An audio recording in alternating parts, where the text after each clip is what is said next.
Sous le couvert dense des arbres se cachent les empreintes des prédateurs. C'est un lieu où chaque pas peut être le dernier.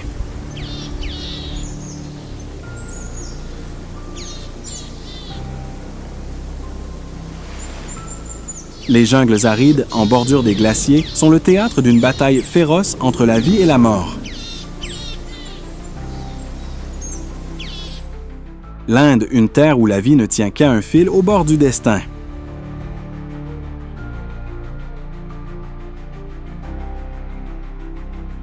Là, les tigres du Bengale et les léopards se lancent dans des chasse-poils féroces, tandis que des troupeaux d'éléphants géants avancent à travers une nature implacable.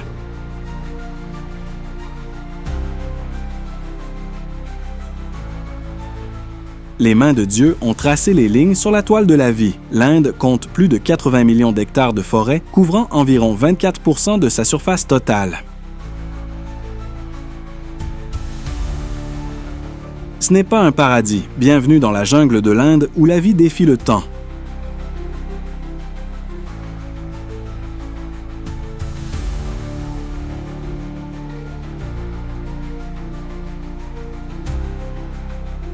Ces forêts ne sont pas seulement un bouclier solide qui protège la terre, mais aussi le foyer de plus de 10% des espèces de faune sauvage du monde.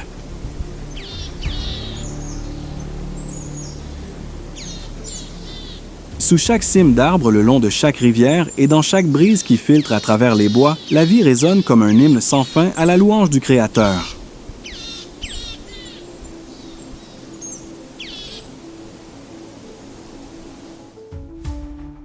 C'est en ce lieu que la lutte constante des espèces reflète parfaitement la persévérance et la foi. La vie, bien que fragile, germe toujours et est protégée par la providence divine.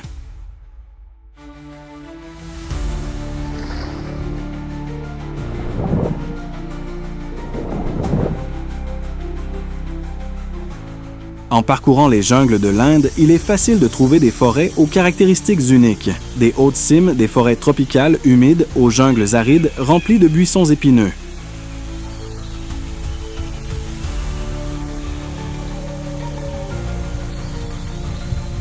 Des mangroves où le Gange se jette dans le golfe du Bengale aux forêts montagneuses enneigées de l'Himalaya.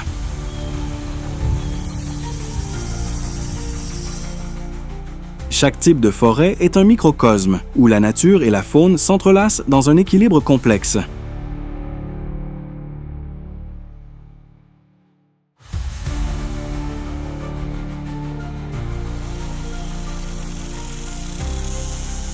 L'Inde abrite 6 principaux types de forêts, les forêts tropicales humides, où la pluie est abondante, dominées par de grands arbres comme le teck et le santal. Les forêts de feuillus humides et sèches, qui changent avec les saisons, sont le refuge d'espèces comme le cerf axis et le léopard. Les mangroves des Sundarbans et les forêts montagneuses de l'Himalaya révèlent des merveilles cachées dans le froid extrême.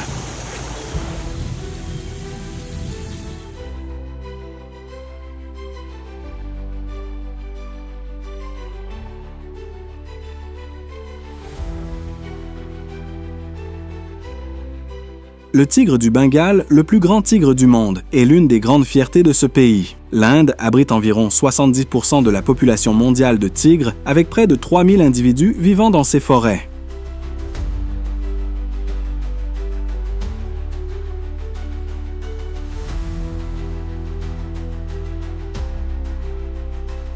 Le lion d'Asie, plus petit et avec une crinière plus courte que le lion d'Afrique, ne survit actuellement que dans la forêt de Gir. Ces espèces ne sont pas seulement des symboles de la puissance naturelle, mais elles racontent aussi des histoires de survie à travers le temps.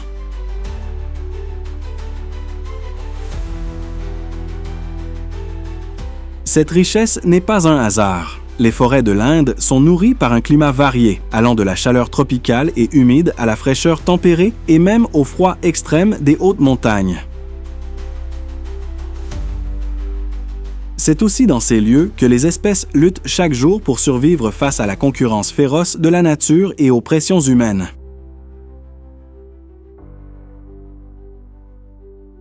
Où êtes-vous en regardant cette vidéo? Laissez un commentaire juste en dessous.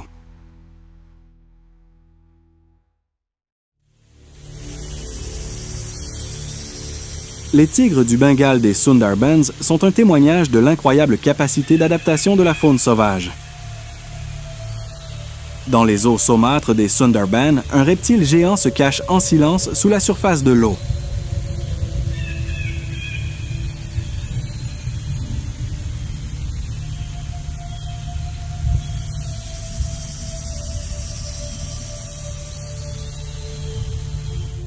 Le crocodile marin, le plus grand reptile du monde, est un maître de l'immobilité mortelle.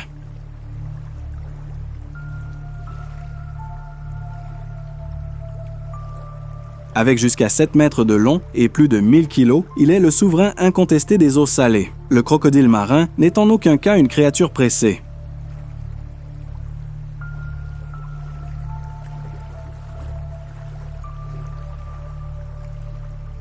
Il habite comme une ombre dans les rivières silencieux, mais imposant, attendant le moment parfait pour attaquer.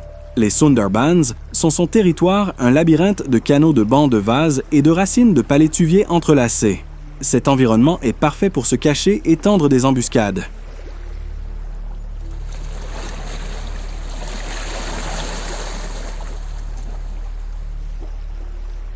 Contrairement à d'autres espèces de crocodiles, le Crocodylus porosus a une capacité absolue de survie en milieu salin. Ils peuvent même se déplacer en haute mer pour étendre leur territoire.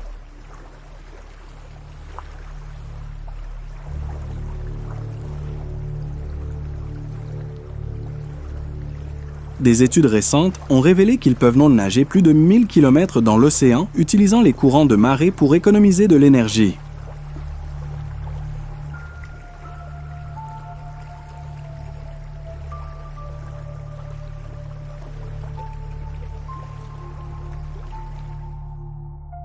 Cependant, dans les Sundarbans, où l'environnement est une lutte constante pour la survie, ils n'ont pas besoin de migrer loin.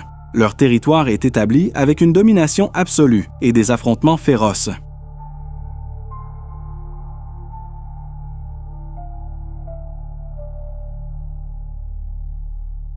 Un crocodile marin adulte peut contrôler une vaste zone allant jusqu'à 13 km². Toute créature qui pénètre dans son domaine fait face à un danger mortel, même le tigre du Bengale.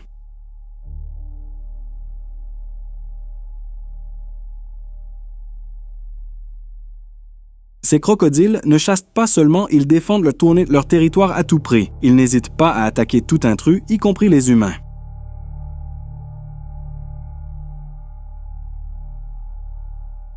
Selon les statistiques de la Société de protection de la faune sauvage de l'Inde, en 2023, entre 20 et 30 attaques de crocodiles ont été enregistrées dans les Sundarbans chaque année. Il ne s'agit pas d'actes arbitraires, mais d'une stratégie pour protéger leur position dominante.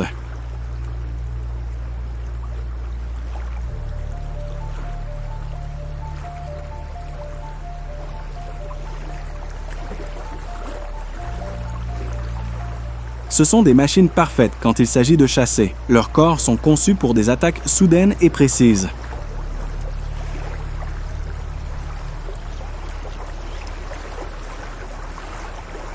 Ils ont la morsure la plus puissante du règne animal avec une force pouvant atteindre 1700 kg par centimètre carré, suffisante pour broyer les os épais d'un sanglier ou d'un cerf en un instant.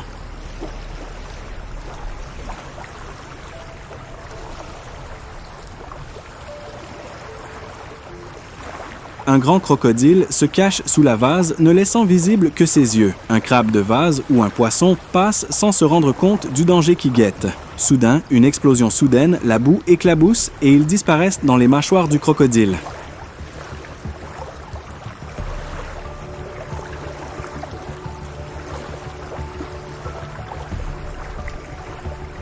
Mais le crocodile marin n'est pas simplement un prédateur. Il joue un rôle crucial dans le maintien de l'équilibre écologique des Sundarbans.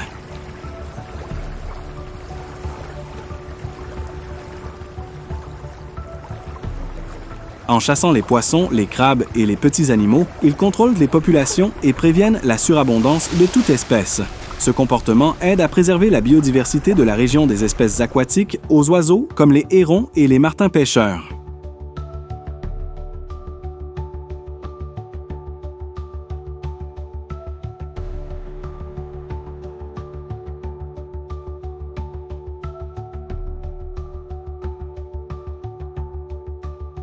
Sur les bancs de vase, un gigantesque crocodile gît immobile, prenant le soleil. C'est comme s'il faisait partie de la Terre, une extension de la forêt fusionnée avec le monde qui l'entoure.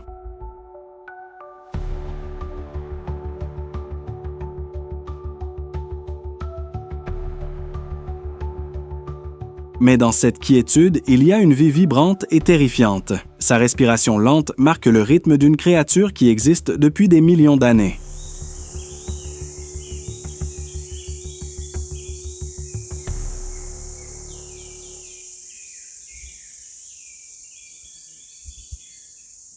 Chaque morsure est le résultat de siècles d'évolution et dans chaque rivière des Sundarbans, Crocodylus porosus continue d'écrire l'histoire de la domination, une histoire qui n'appartient pas aux humains mais à la nature.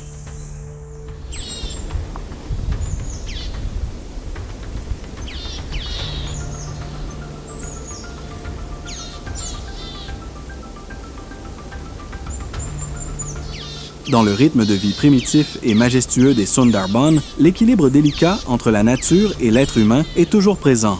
Chaque cime d'arbre, chaque canal porte le souffle de la vie, mais renferme aussi des histoires de perte et de lutte.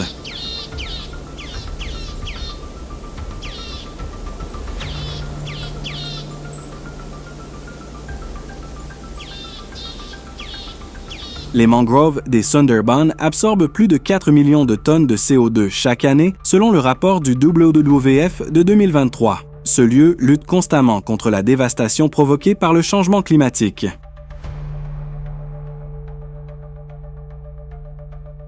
Les chiffres froids révèlent une vérité implacable. Les Sundarbans perdent 2% de leur surface chaque année en raison de l'élévation du niveau de la mer.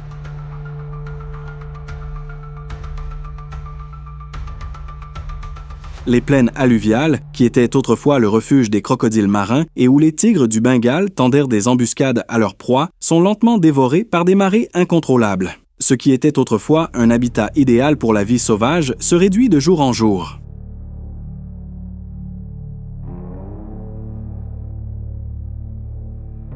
Cependant, pour les habitants locaux, les Sundarbans sont une source de vie, un lieu sacré, le cœur de leur culture et de leurs croyances.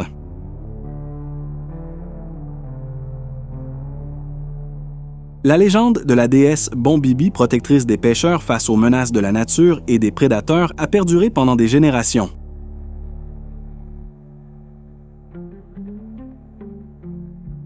Avant chaque sortie en mer, les villageois s'arrêtent souvent dans de petits temples disséminés dans la forêt. Dans la faible lumière de l'aube, ils s'inclinent en prière, murmurant des supplications de protection avant de s'aventurer dans les eaux profondes où les tigres du Bengale, les crocodiles marins et d'autres créatures sauvages les attendent.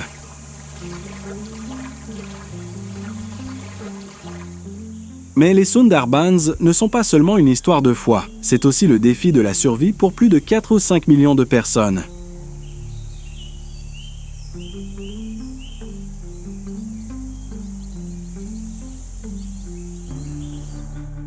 Les habitants de la région dépendent de la forêt pour récolter le miel pêché et cultivé. Chercher des ruches en haut des arbres est une aventure dangereuse.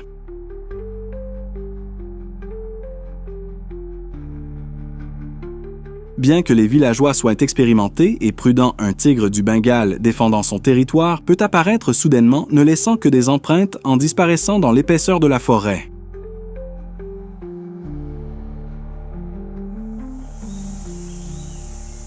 Pourtant, ils continuent non seulement par nécessité, mais parce que les Sundarbans sont leur foyer. La forêt les a soutenus pendant des générations, de la même manière qu'elle soutient la faune maintenant la vie, malgré le passage du temps et les changements constants du monde.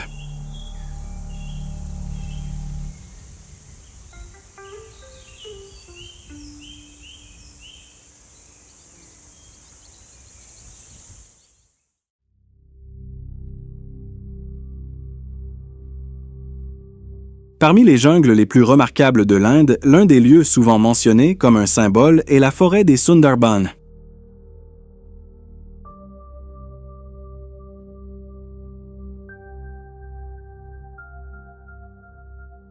Au cœur de l'est de l'Inde, où les fleuves Gange-Brahmapoutre et Meghna s'entrelacent, se trouve un monde unique. C'est la plus grande forêt de mangrove de la planète, s'étendant sur plus de 10 000 km² et couvrant une grande partie de la côte du Bengale en bordure du Bangladesh.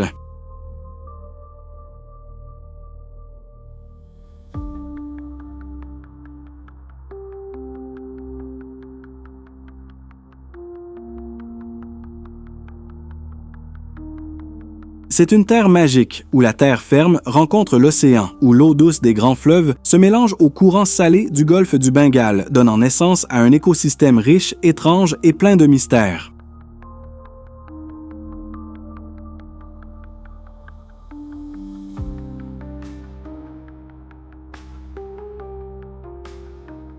Les cimes des mangroves se dressent fermement contre les marées. Les marées hautes quotidiennes amènent l'eau dans les forêts, créant un habitat parfait pour des centaines d'espèces animales.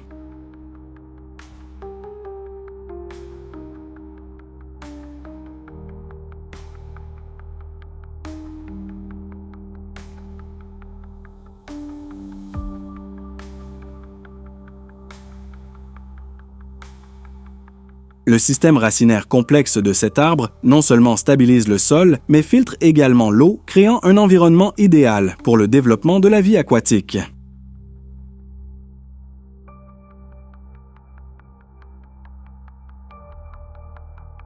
L'arbre sundari, l'espèce qui a donné son nom à cette région, pousse le long des canaux et des marais, formant un bouclier naturel contre les tempêtes venant du golfe du Bengale.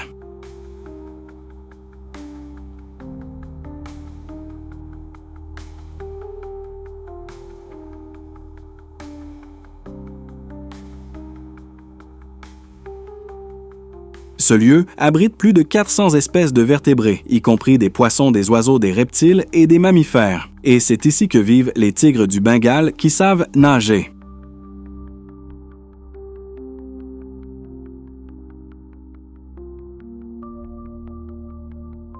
Le tigre du Bengale, le plus grand prédateur des forêts de mangrove, est apparu. Les tigres du Bengale d'eau salée sont des guerriers solitaires de la forêt des Sundarbans.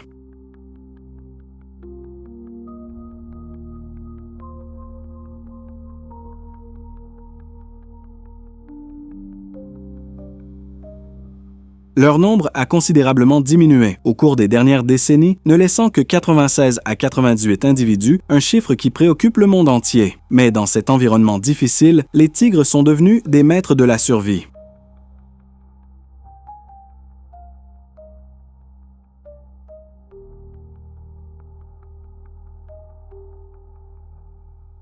Ce qui rend les tigres des Sundarbans spéciaux, c'est leur extraordinaire capacité à nager.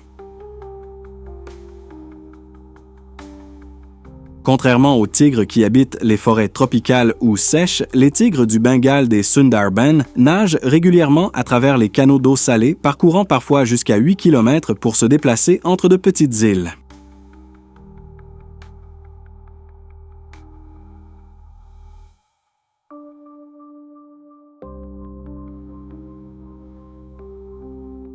Leurs corps sont conçus pour cela, des pattes puissantes et des poumons résistants leur permettent de supporter de longs trajets à la nage dans des conditions extrêmes.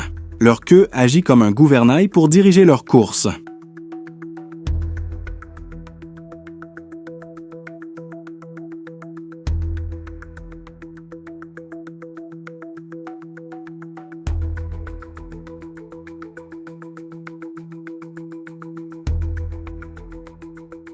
Quand la marée monte, ces prédateurs quittent les petites îles où ils se reposent parmi les mangroves denses pour commencer leur chasse.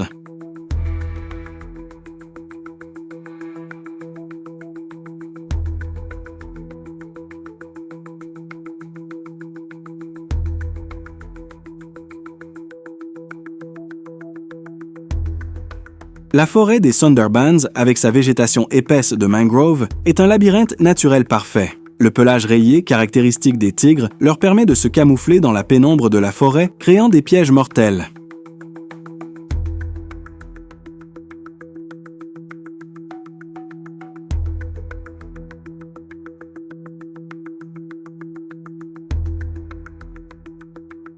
Il n'y a pas de champ ouvert où poursuivre les proies. Ils ont appris à tendre des embuscades dans l'obscurité et dans le silence le plus absolu. Alors qu'ailleurs, les tigres chassent de grandes proies, comme les cerfs, les tigres du Bengale, ici dépendent d'un menu plus varié. Un sanglier de 70 kg ou un cerf qui s'aventure en quête de nourriture est une cible parfaite. En un clin d'œil, le tigre attaque une attaque parfaite sans marge d'erreur.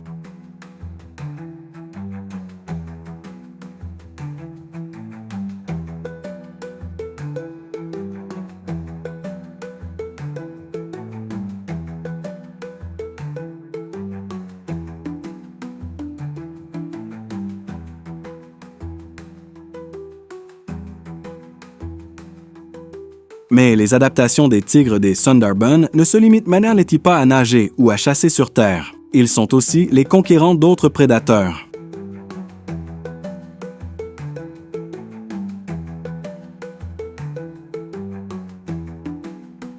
Les crocodiles, considérés comme les rois des marais, ne peuvent rivaliser avec un tigre du Bengale adulte pesant jusqu'à 225 kg. Une confrontation entre un tigre et un crocodile est un spectacle rare où les deux prédateurs déploient toute leur force et leur intelligence pour sortir victorieux.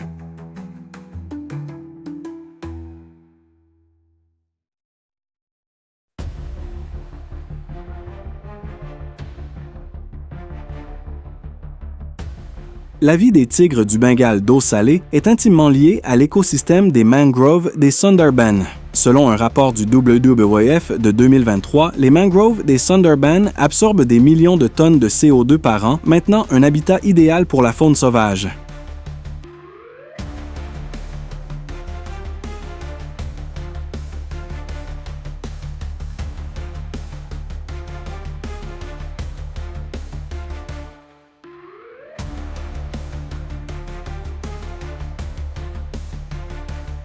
Chaque racine de palétuvier n'est pas seulement un refuge pour les crevettes et les crabes, mais aussi une plateforme parfaite d'où les tigres du Bengale tendent des embuscades à leurs proies.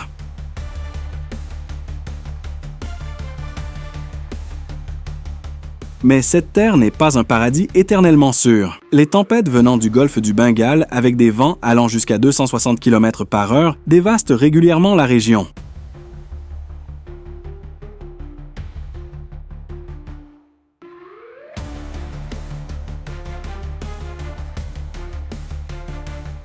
Les tigres doivent non seulement faire face à leurs ennemis naturels, mais aussi à la perte de leur habitat. Pour les protéger, les Sundarbans ont été reconnus comme patrimoine de l'humanité par l'UNESCO et sont devenus une zone clé du projet Tigre de l'Inde.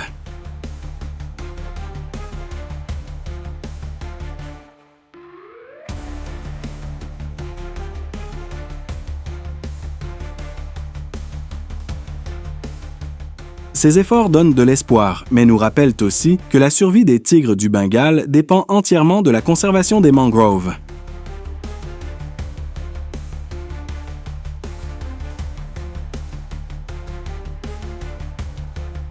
Comparés à leurs parents d'autres régions, les tigres du Bengale des Sundarbans font face à un défi plus grand, le territoire.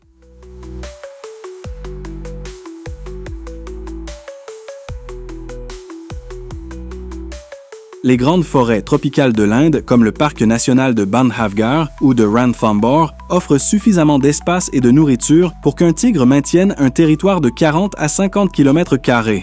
Mais dans les Sundarbans, l'espace est beaucoup plus limité.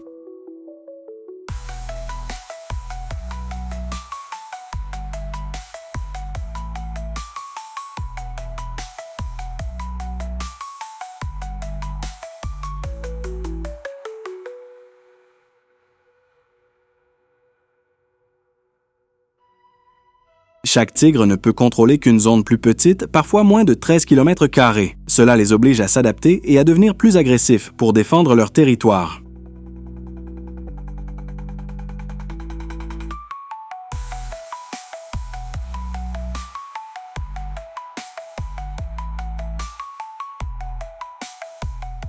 Ces caractéristiques et comportements ont été façonnés au fil des siècles, les transformant en êtres qui sont à la fois souverains et victimes de cet environnement impitoyable.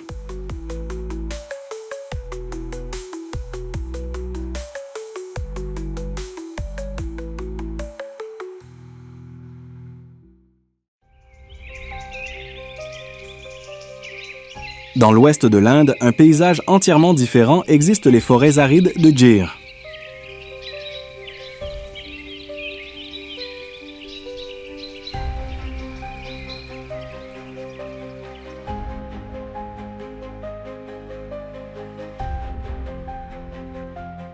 Ici, le terrain est aride, couvert de maquis épineux et de vastes forêts de feuillus pleines de défis. La forêt de Gir, située dans l'État du Gujarat avec une superficie de plus de 1400 km², est le dernier foyer sur la planète du lion d'Asie.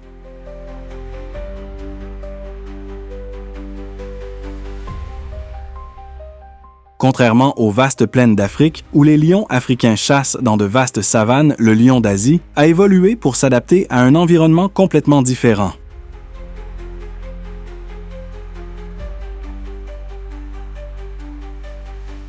La forêt de Gir est un mélange unique de forêts de feuillus sèches, de fourrés épineux de prairies et de collines basses.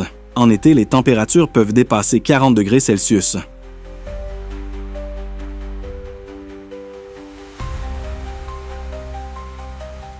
Pendant les mois de sécheresse, l'eau devient la ressource la plus précieuse. Les lions d'Asie ont appris à survivre dans ces conditions extrêmes, utilisant des endroits comme le barrage de Kamleshwar comme principale source d'eau pour les proies herbivores et les prédateurs.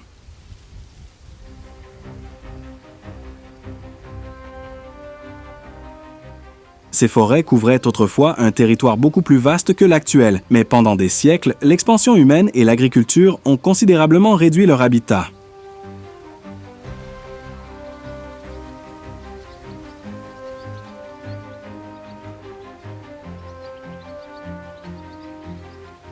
Au début du 20e siècle, l'espèce était au bord de l'extinction, avec une population qui a chuté à seulement 20 individus.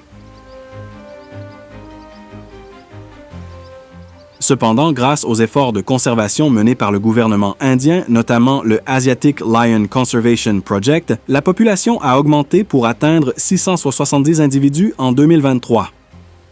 Aujourd'hui, ils habitent tous exclusivement dans la forêt de Gir et les zones adjacentes.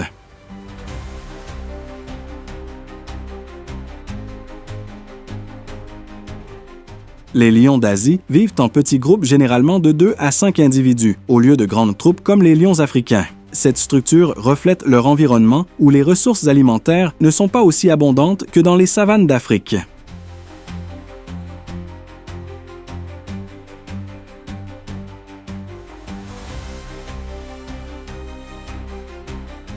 Les lionnes sont les principales chasseuses, mais les mâles, avec leurs crinières plus courtes et leur corps plus robuste, participent souvent à la chasse pour protéger leur territoire.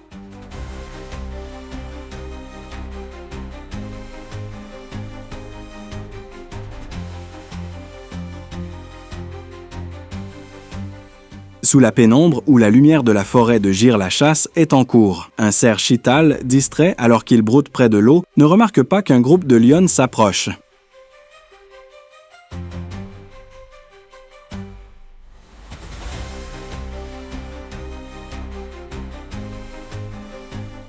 Avec des compétences de chasse raffinées, les lionnes utilisent les buissons comme boucliers, s'accroupissant pour éviter d'être détectées. Elles s'approchent en silence complet, attendant le moment précis pour se lancer.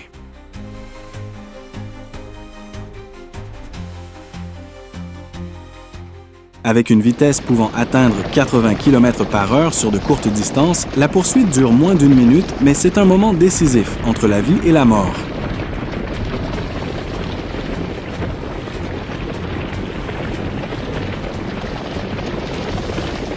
Cependant, toutes les chasses ne réussissent n'en bas. C'est la dure loi de la nature. L'échec oblige les lions à chercher de nouveaux territoires ou à affronter d'autres groupes pour accéder à des ressources vitales comme la nourriture et l'eau.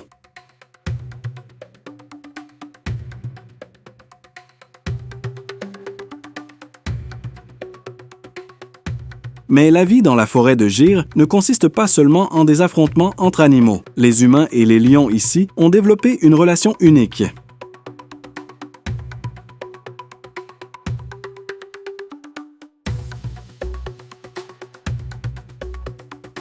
Les habitants locaux, connus sous le nom de Maldaris, vivent dans cette région depuis des générations. Ils élèvent du bétail dans les prairies et ont appris à coexister avec les lions.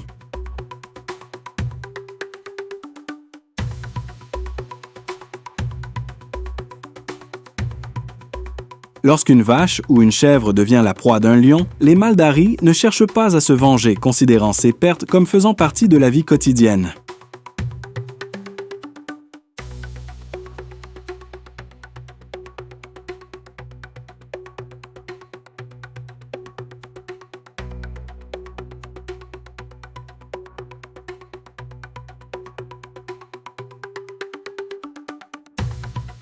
Avec le soleil de midi brillant sur la forêt de Gir, les buissons secs restent immobiles et les anciens acacias se dressent comme des témoins silencieux d'une histoire qui s'étend sur des milliers d'années.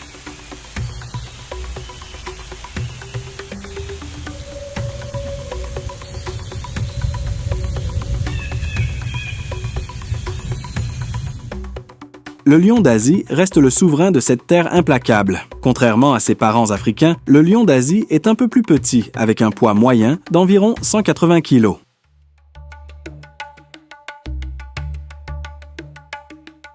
Sa crinière est moins dense et moins majestueuse que celle des lions africains, mais ne vous laissez pas tromper par son apparence. La force du lion d'Asie ne réside pas dans son aspect, mais dans sa volonté indomptable.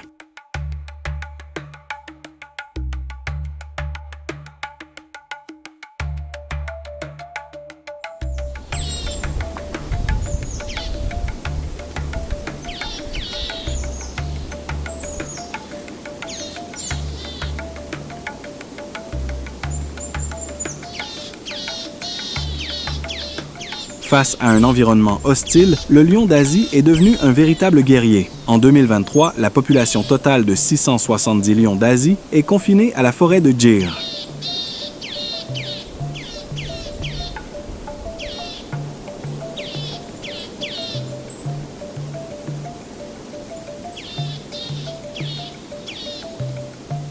Cet exploit est le résultat de plus de 5 décennies d'efforts incessants dans le cadre du Asiatic Lion Project, un programme lancé par le gouvernement indien en 1972.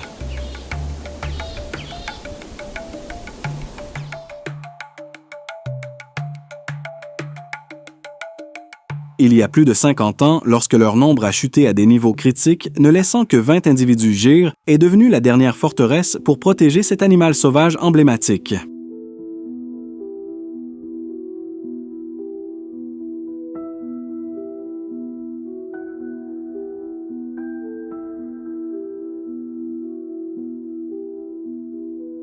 Dans l'écosystème de la forêt de Gir, les lions d'Asie jouent le rôle de prédateurs au sommet maintenant l'équilibre naturel.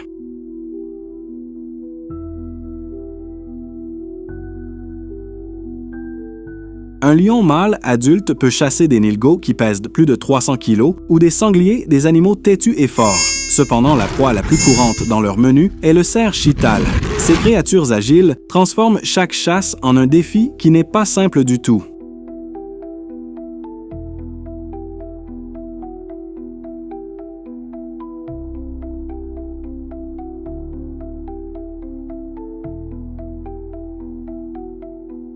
Une étude publiée par la Asian Lion Conservation Foundation souligne que les lions d'Asie sont essentiels pour contrôler les populations d'herbivores. Cela protège la végétation et prévient la dégradation du sol causée par le surpâturage.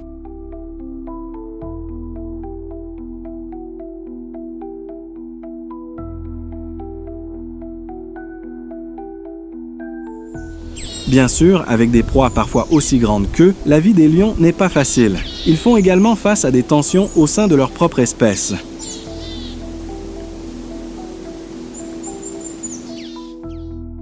Chaque lion doit se battre non seulement pour survivre, mais aussi pour maintenir son territoire. Les mâles participent souvent à des combats féroces, utilisant leur force et leurs mâchoires puissantes pour revendiquer la domination et l'accès aux troupes de femelles.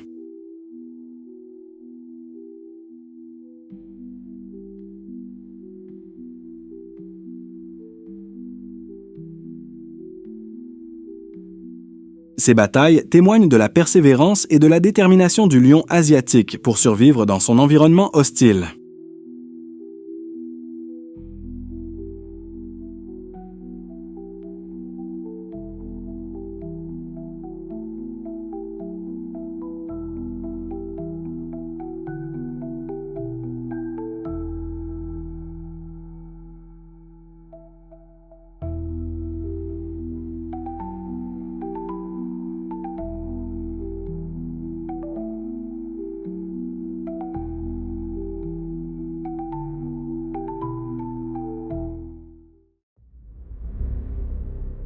Dans la quiétude fragile des mangroves des Sundarbans, des sons inattendus résonnent soudainement du ciel. C'est le battement d'ailes et les appels vibrants de centaines d'espèces d'oiseaux.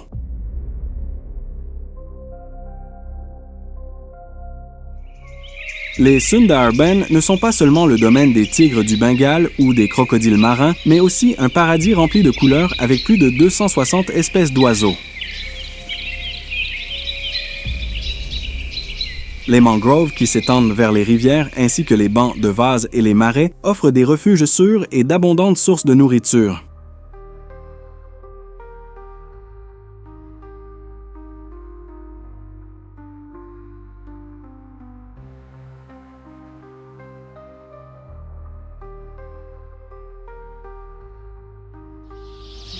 Avec une température moyenne de 25 à 35 degrés Celsius et des pluies annuelles de 2000 à 3000 mm, les Sundarbans deviennent l'endroit parfait pour les oiseaux migrateurs qui voyagent dans des terres froides du nord vers les régions plus chaudes de l'Asie du Sud.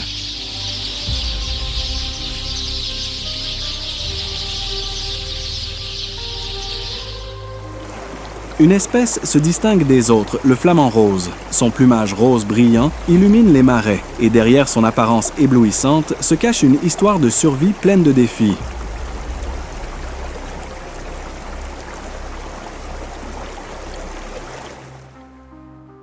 Les flamands roses choisissent les vastes marais où les eaux peu profondes et les boues riches en nutriments offrent le refuge idéal. Dans les Sundarbans, ils se regroupent en énormes volées, parfois de plusieurs milliers d'individus.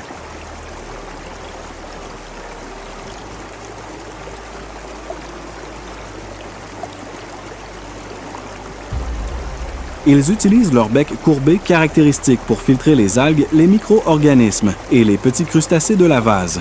Des études de BirdLife International ont montré que leur couleur rose vibrante ne sert pas seulement à attirer des partenaires, mais est aussi le résultat des caroténoïdes, un pigment naturel absorbé des algues et des crustacés de leur alimentation.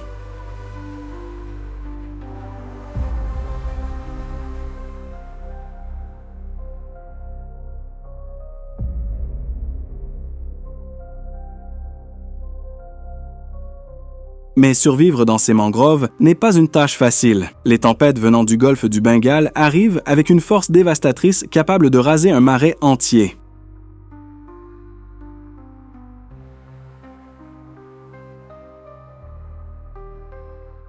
En ces moments, les flamands doivent donc prendre leur envol, formant d'énormes volées qui cherchent refuge dans des eaux moins affectées. Ils peuvent voler des centaines de kilomètres profitant des courants thermiques pour conserver de l'énergie avant de descendre vers un nouveau refuge sûr au sein des Sundarbans.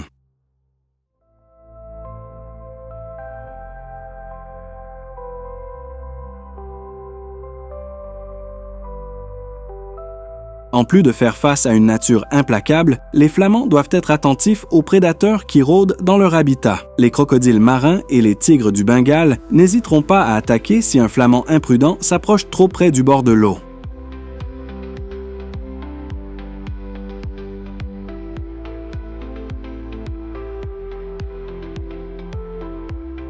Cependant, les flamands vivent en volée, se protègent mutuellement et maintiennent toujours une distance prudente de ces redoutables chasseurs.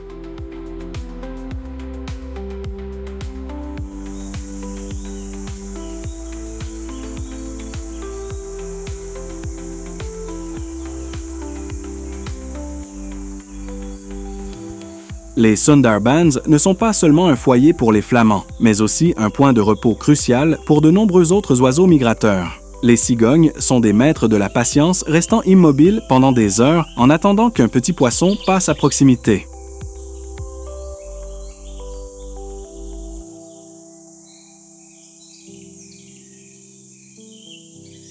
Les martins pêcheurs, avec leur plumage bleu brillant, plongent dans l'eau comme des éclairs retournant au nid avec la vie entre leurs becs.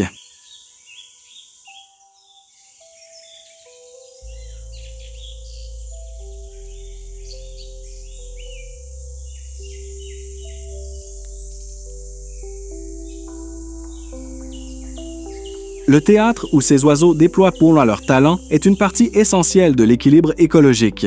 Avec leurs mouvements, leur alimentation et leur reproduction, ces oiseaux dispersent à mille coins les graines, maintiennent la fertilité des marais et soutiennent la vie dans les mangroves.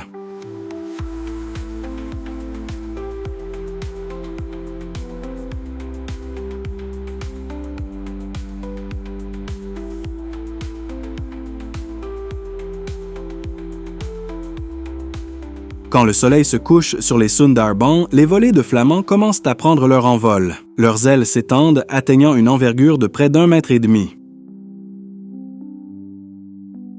Leur existence, comme celle de toute cette forêt, est un miracle que l'humanité doit valoriser et protéger. La volée de flamands s'envole, laissant un ciel vibrant de couleurs, tandis que les eaux des Sundarbans retrouvent lentement leur calme. Mais la vie ici ne reste jamais silencieuse bien longtemps.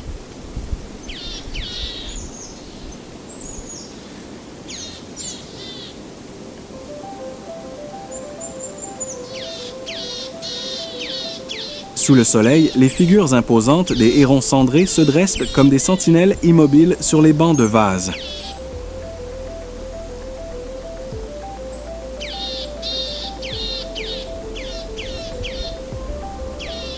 Avec près d'1,20 m de hauteur, leur plumage gris argenté et leur élégant cou courbé les hérons cendrés sont des maîtres de la patience dans les marais des Sundarbans.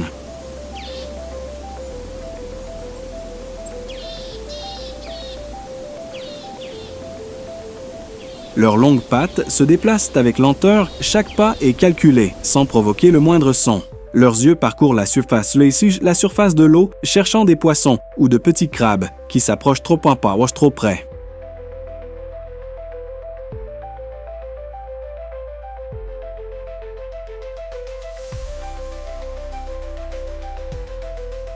Quand le moment arrive, leur bec acéré se lance vers l'eau, une attaque parfaite, précise et décisive.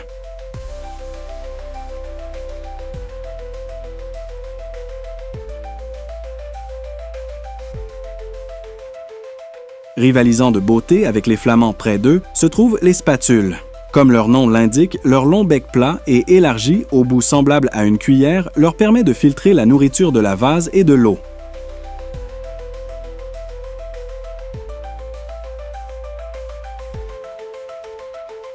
Avec leur plumage blanc pur reflétant la lumière du soleil, les spatules se déplacent en petites bandes. Elles écoutent attentivement les moindres mouvements de petits poissons de crustacés ou d'insectes aquatiques.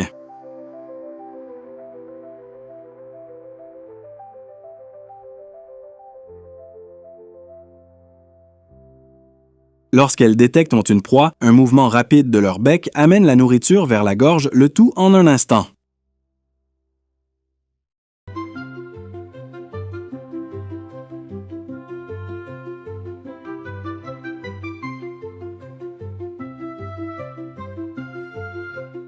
Dans les Sundarbans, les hérons cendrés et les spatules sont des maillons cruciaux de la chaîne alimentaire. Non seulement ils maintiennent l'équilibre écologique en contrôlant les populations d'espèces aquatiques, mais ils sont aussi des proies pour d'autres prédateurs.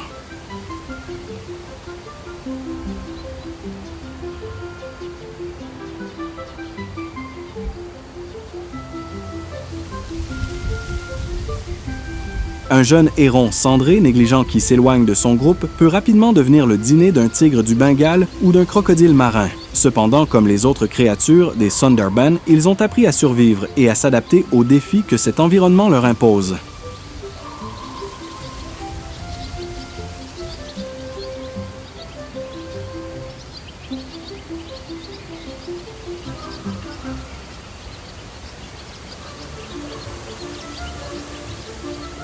Les vastes plaines alluviales des Sundarbans, où les marées montent et descendent quotidiennement, sont le théâtre où ils construisent leur nid et élèvent les prochaines générations.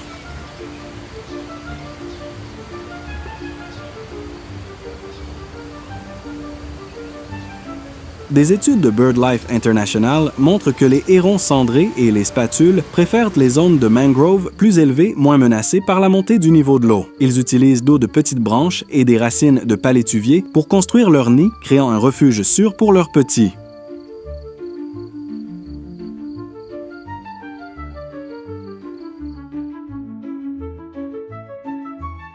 Quand le dernier rayon de soleil s'estompe les hérons cendrés et les spatules retournent à leur zone de repos. Les volets se posent sur les racines des mangroves, leurs appels se mêlant au son de la forêt.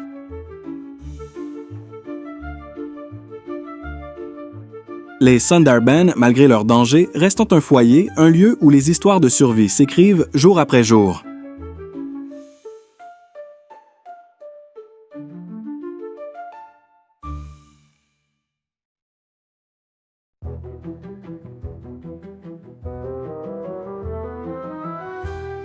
Dans la forêt de Gir, la vie des herbivores est une lutte incessante où chaque instant recèle un danger potentiel.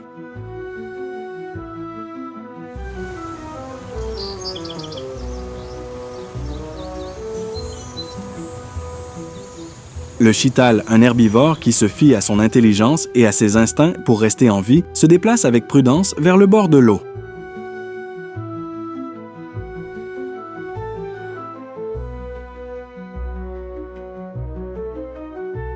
Son pelage brun clair, parsemé de taches blanches caractéristiques, brille comme des étoiles dans l'obscurité de la forêt. Avec plus de 35 000 individus répartis dans la forêt de Gir-le-Chital, est l'un des herbivores les plus courants de cette région.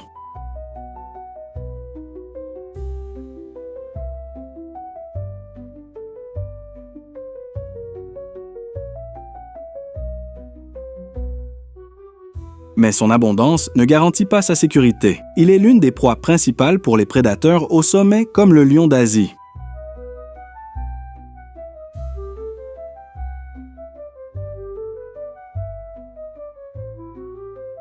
Chaque fois qu'il baisse la tête pour boire un chital, lève rapidement la vue attentif aux sons inhabituels qui pourraient provenir des buissons ou des prairies.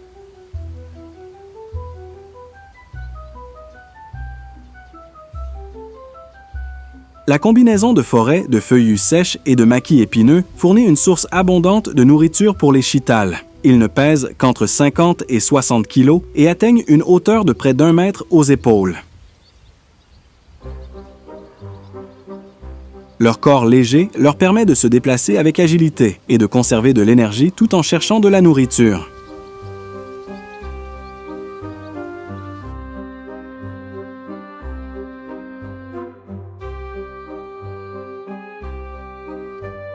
Mais la vie ici n'est jamais facile. Pendant les longues saisons sèches, lorsque les étangs commencent à s'épuiser, les troupeaux de chitals sont contraints de se déplacer plus loin en quête d'eau.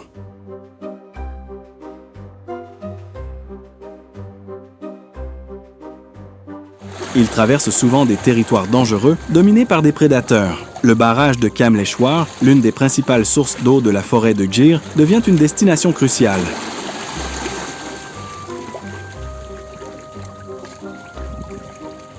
Cependant, c'est aussi un endroit où les prédateurs attendent en embuscade.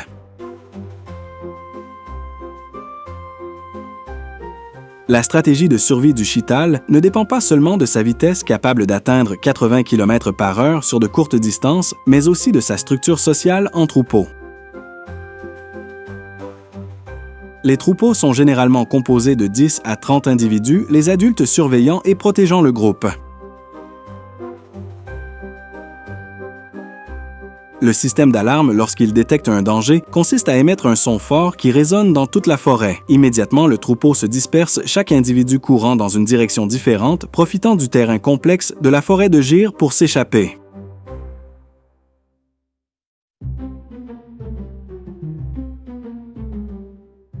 Pendant ce temps, les prédateurs attendent patiemment. Un seul moment d'inattention et le cours des choses change complètement.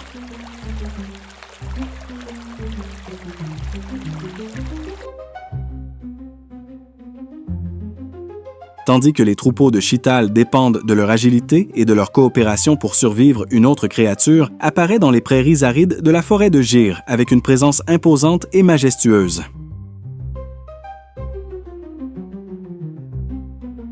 Le Nilgaut, la plus grande antilope d'Asie, avec une hauteur de près d'1,5 mètre aux épaules et un poids pouvant atteindre 300 kg, ressemble à un guerrier robuste au milieu de cette terre impitoyable.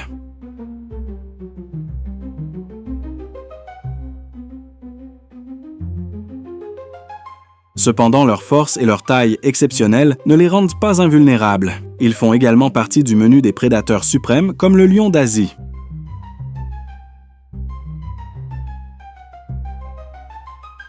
En contraste avec leur corpulence, chaque pas des Nilgaut est prudent et silencieux. Le moindre son peut déclencher le danger mortel qui guette à chaque coin.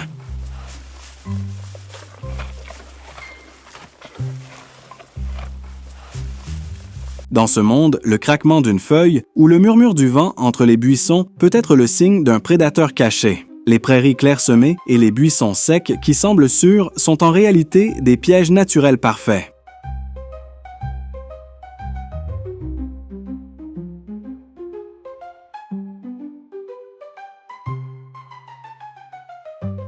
Lorsque l'instinct de fuite est activé, les pattes puissantes d'un nilgaou adulte réagissent immédiatement, propulsant son corps de plusieurs centaines de kilos à une vitesse proche de 50 km/h.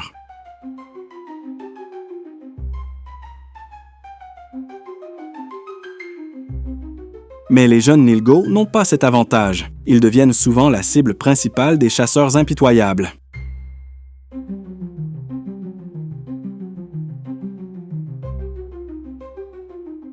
Quelque part dans les ombres cachées de la forêt de Gir, les yeux dorés des prédateurs attendent patiemment le moment parfait pour se lancer dans cette lutte sans fin entre la vie et la mort.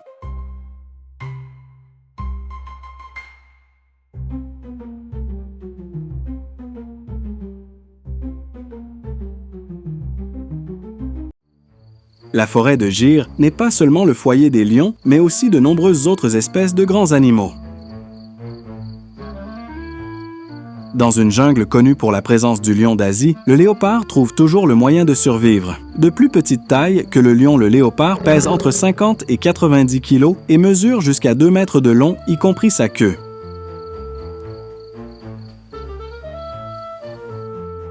Il évite d'affronter directement les souverains de la forêt de Gir.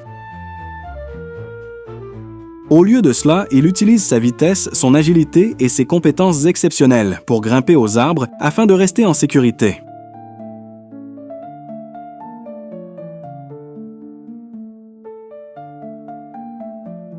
Sa démarche fluide, ses yeux dorés qui percent l'obscurité, le tout enveloppé dans un silence mortel. Contrairement à d'autres prédateurs, le léopard peut chasser dans n'importe quelle condition des nuits complètement sombres au plein jour, lorsque la lumière du soleil réduit la vigilance des proies.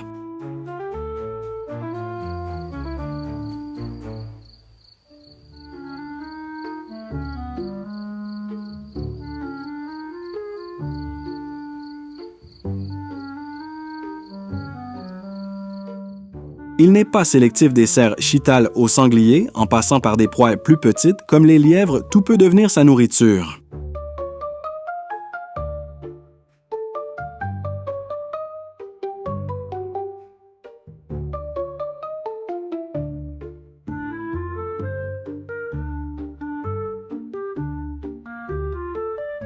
De nature solitaire, le léopard fait face à chaque défi par lui-même. Un adulte contrôle généralement un territoire allant jusqu'à 40 km², où il établit des itinéraires de chasse fixes.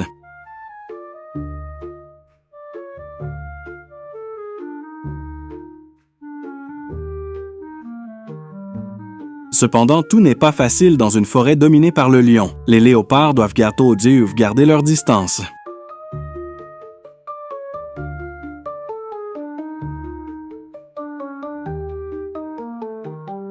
Une confrontation avec un lion peut signifier la mort, et le léopard le sait. Il préfère grimper aux arbres, une compétence qu'aucun autre prédateur de la forêt de Gir ne peut égaler.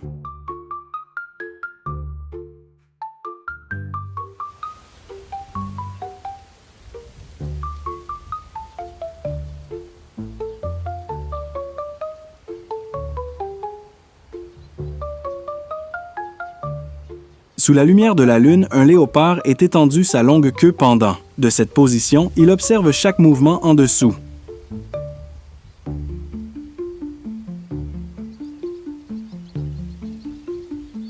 Un jeune cerf s'approche d'une clairière d'herbe. Le léopard baisse son corps, tendant ses muscles comme un ressort.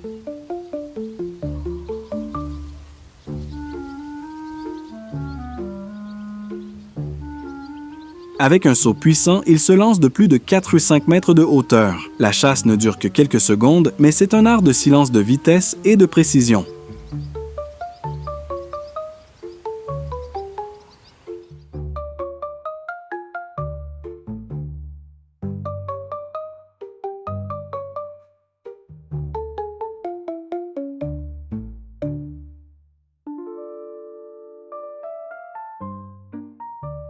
Le léopard n'est pas seulement un maître chasseur, mais aussi un maître du camouflage. Son pelage doré et ses taches en rosette distinctives lui permettent de se fondre dans l'environnement disparaissant même lorsqu'il est proche de sa proie.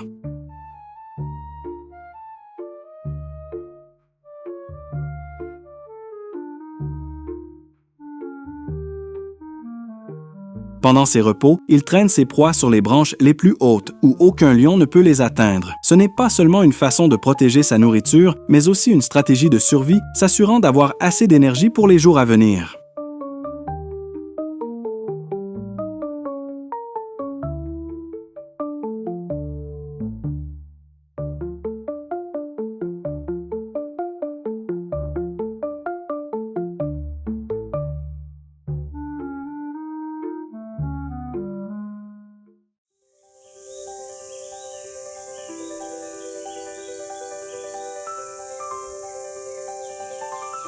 Lorsque les premiers rayons du matin traversent les cimes denses de la forêt de Gir, un son grave et profond brise le silence de l'aube.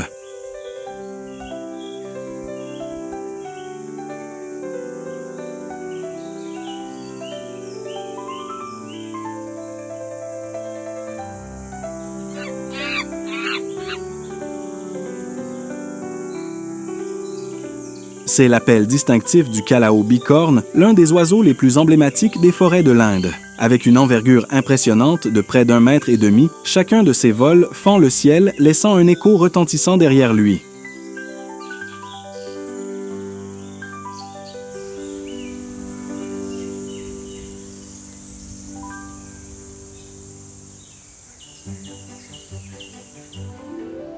La forêt de Gir n'abrite pas seulement de grands animaux comme le lion d'Asie ou le léopard, mais elle est aussi le foyer de plus de 300 espèces d'oiseaux.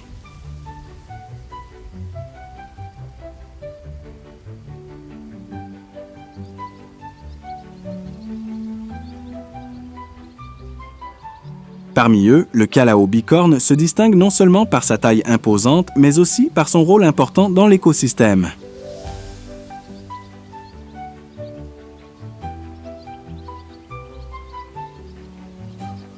Ce sont de véritables planteurs de forêt, un maillon essentiel dans la régénération et le maintien des forêts de feuillus sèches.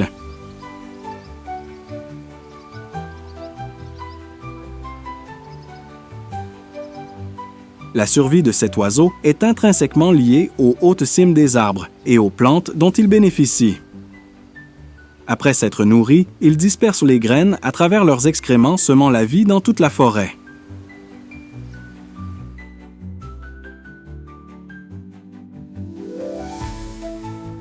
Un calao bicorne adulte peut disperser des milliers de graines chaque année, contribuant à la formation de nouvelles forêts et aidant à maintenir l'équilibre écologique dans cet environnement difficile.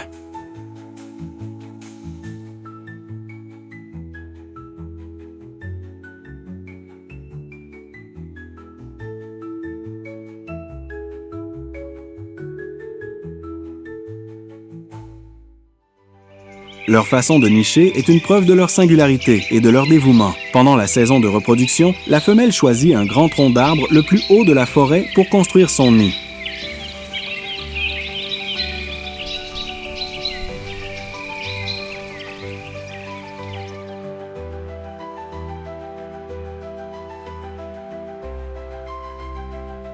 Une fois l'endroit sûr sélectionné, le mâle et la femelle travaillent ensemble, utilisant de la boue, des excréments et même de la sève d'arbre pour sceller le nid, ne laissant qu'une petite ouverture pour que le mâle puisse passer la nourriture.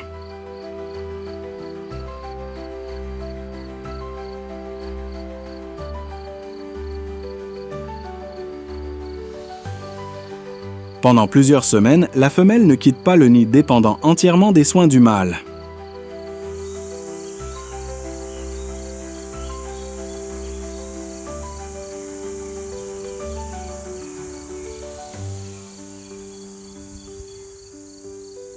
Cependant, le calao bicorne fait face à de sérieuses menaces.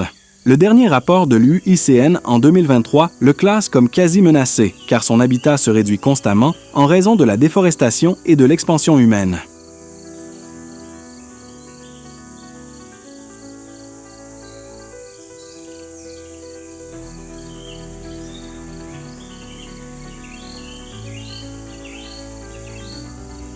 La forêt de Gir ainsi que les Ghats occidentaux restent l'une des dernières forteresses pour cette espèce majestueuse. Mais même ici, leur sécurité n'est pas garantie. Les arbres anciens où ils nichent disparaissent peu à peu.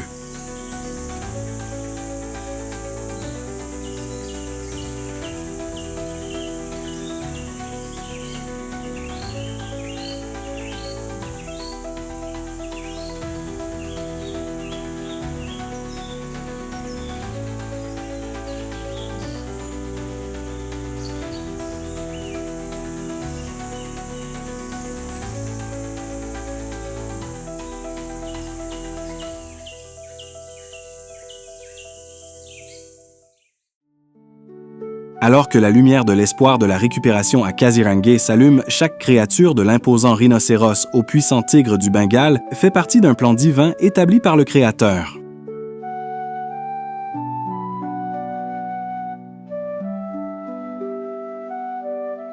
Des zones humides, vibrantes et pleines de vie d'Assam le voyage nous mènent à une autre terre, la forêt de Periyar au Kerala, où les géants doux racontent une histoire inspirante de connexion avec la nature et la spiritualité.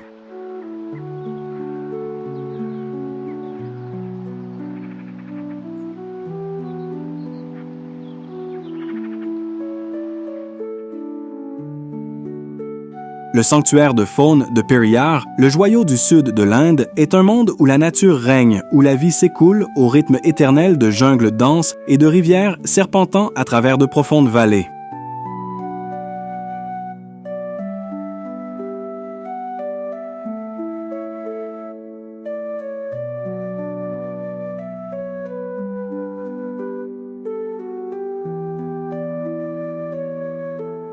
Avec une superficie d'environ 767 km², la forêt de Periyar n'abrite pas seulement des espèces animales uniques, mais est aussi le domaine des géants doux.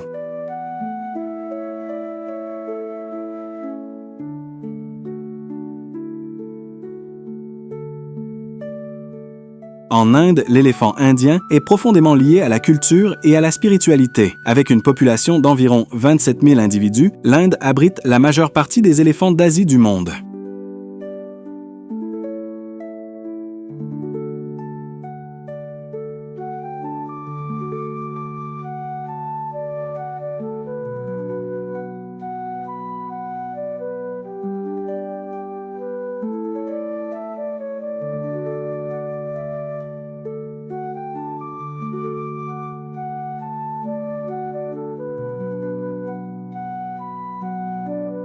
Parmi ceux-ci, la forêt de Periyar est l'un des refuges les plus sûrs pour cette espèce majestueuse. Ici, les éléphants errent librement dans des jungles denses, des prairies et des rivières cristallines.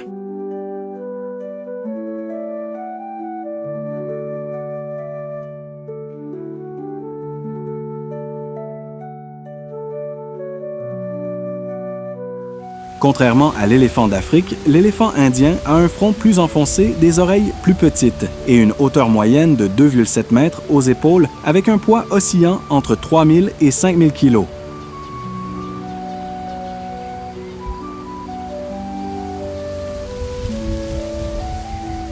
Ces caractéristiques ne diminuent pas leur majesté. Au contraire, elles leur confèrent une apparence mystique et unique.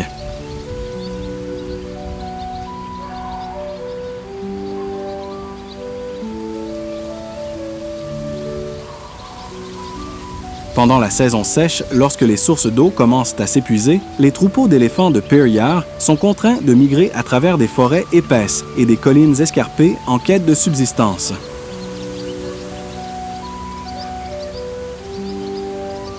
Un troupeau composé d'une vingtaine d'individus est dirigé par une femelle adulte connue sous le nom de matriarche.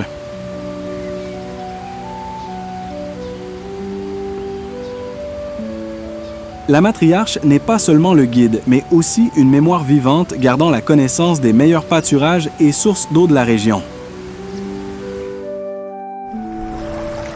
Le troupeau doit traverser des rivières peu profondes où les crocodiles d'eau douce restent cachés dans la vase. Ils se frayent un chemin à travers les jungles denses, générant un son retentissant comme des tambours à chaque pas de leurs pattes de plusieurs tonnes.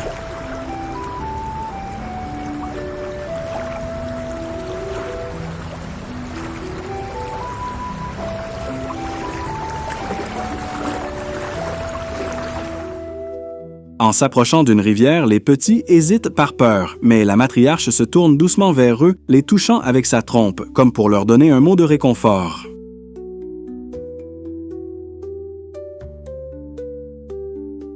L'eau est une ressource vitale pour les éléphants. Un adulte peut consommer jusqu'à 190 litres d'eau par jour, et la pénurie de cette ressource pendant la saison sèche est un défi critique.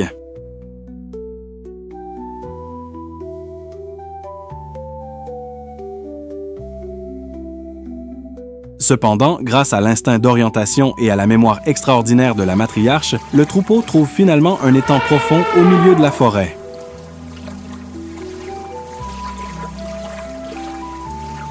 Les barrissements excités résonnent, tandis que les éléphants plongent, battent des oreilles et aspergent de l'eau en l'air avec leurs trompes. C'est une scène vibrante et pleine de joie.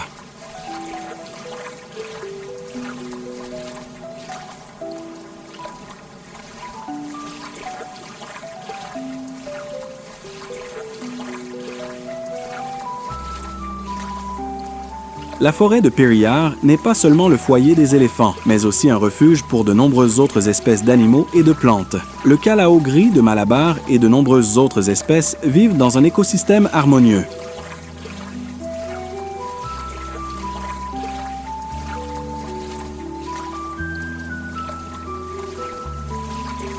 La rivière Periyar ne fournit pas seulement de l'eau, elle nourrit la vie de toute la région.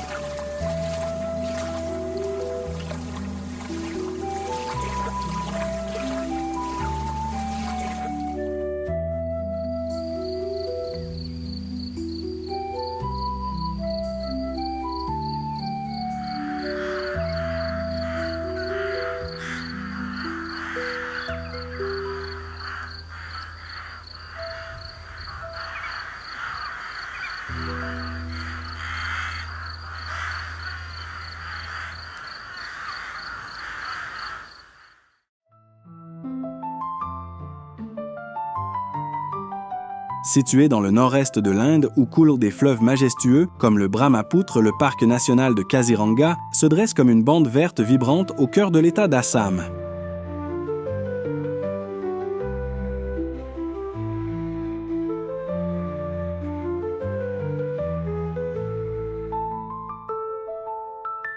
Cette forêt est le témoin de la résilience et de la force de la nature. Avec une superficie de plus de 430 km², Kaziranga est un tableau impressionnant de forêts de feuillus humides entrelacées de vastes prairies. La vie et la mort s'y entrelacent dans un cycle sans fin.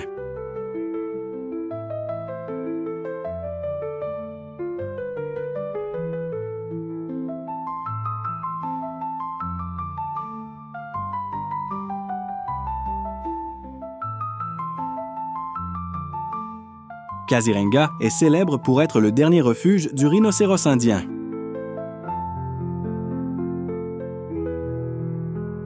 Le rhinocéros indien est l'une des 5 espèces de rhinocéros qui existent encore dans le monde. Il peut atteindre jusqu'à 4 mètres de long et peser plus de 2000 kilos.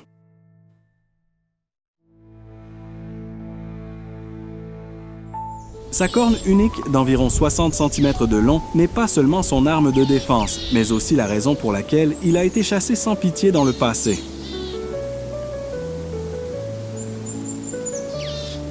Au début du 20e siècle, cette espèce était au bord de l'extinction, avec moins de 100 individus restants. Le parc national de Kaziranga, créé en 1905 et plus tard déclaré patrimoine de l'humanité par l'UNESCO, est devenu sa dernière forteresse.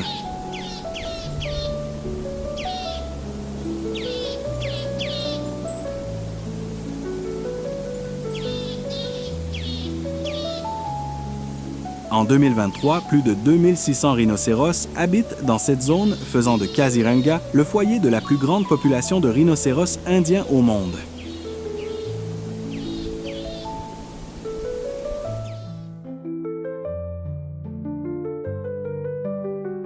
Cependant, malgré son apparence puissante, le rhinocéros indien est une créature tranquille, principalement herbivore. Il passe la majeure partie de la journée à chercher de l'herbe, des feuilles, des fruits et des plantes aquatiques dans les zones inondées de Kaziranga.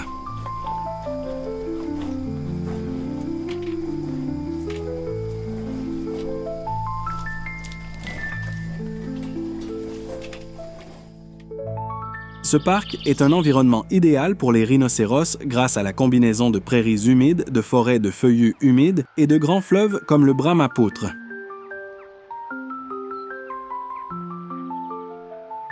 Les zones inondées non seulement leur fournissent une source abondante de nourriture, mais les aident aussi à se rafraîchir pendant les chaudes journées d'été.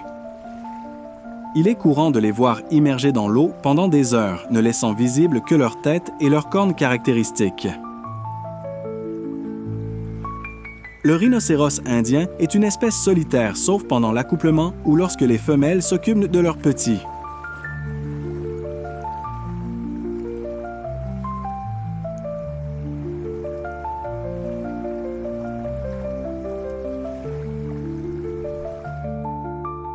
Un rhinocéros adulte peut contrôler un vaste territoire, parfois jusqu'à 6005 km². Malgré leur grande taille, ils possèdent une vitesse surprenante pouvant atteindre jusqu'à 55 km/h sur de courtes distances s'ils se sentent menacés.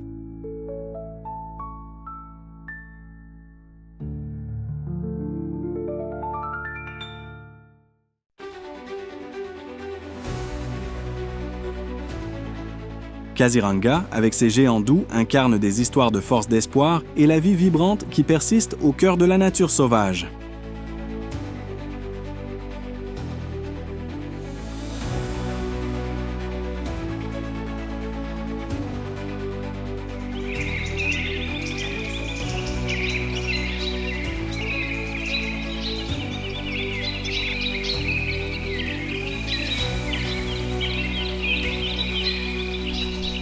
Kaziranga n'est pas seulement le foyer du rhinocéros, mais aussi un paradis pour les oiseaux avec plus de 480 espèces enregistrées. C'est une destination incontournable pour les amoureux de la nature.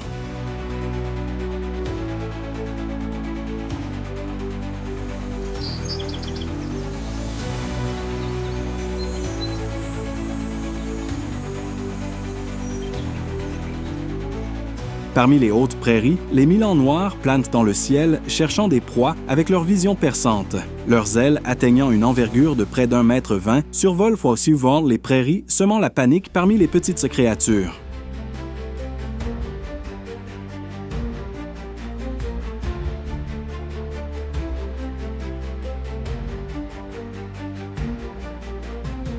Dans les eaux peu profondes, les ibis, avec leur bec courbé caractéristique, cherchent inlassablement de la nourriture de l'aube au crépuscule.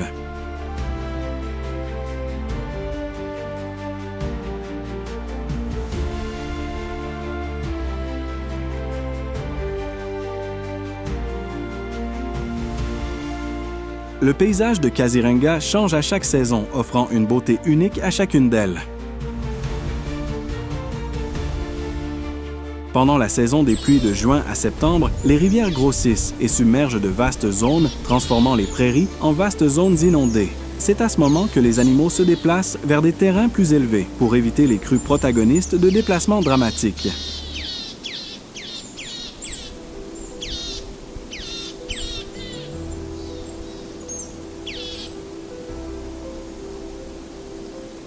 Au contraire, pendant la saison sèche d'octobre à avril, les prairies révèlent des sols fertiles et verts, offrant un festin abondant pour les herbivores comme le cerf des marais.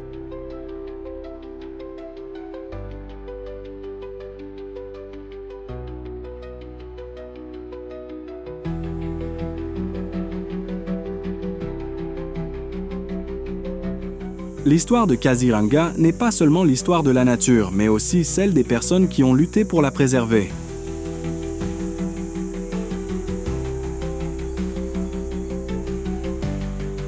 En 1904, Mary Curzon, épouse du vice-roi de l'Inde, a convaincu les autorités coloniales britanniques de protéger cette zone après avoir été témoin de la diminution drastique des rhinocéros à une corne.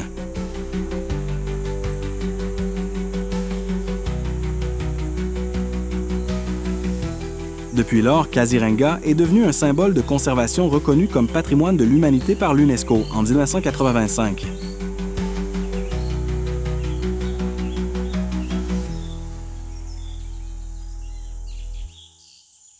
Et à chaque souffle de Kaziranga, l'histoire de la récupération et de la survie continue de s'écrire.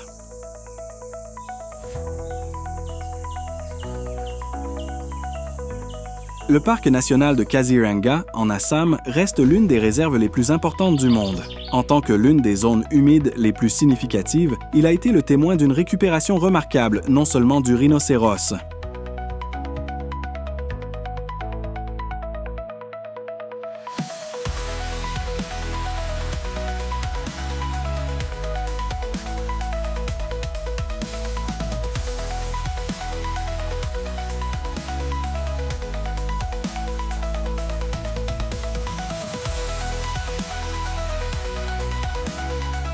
La population de tigres du Bengale a augmenté de 30% entre 2014 et 2023. Ce ne sont pas seulement des histoires d'adaptation animale, mais aussi un rappel que lorsque la nature est protégée, elle rend la vie avec une force encore plus grande.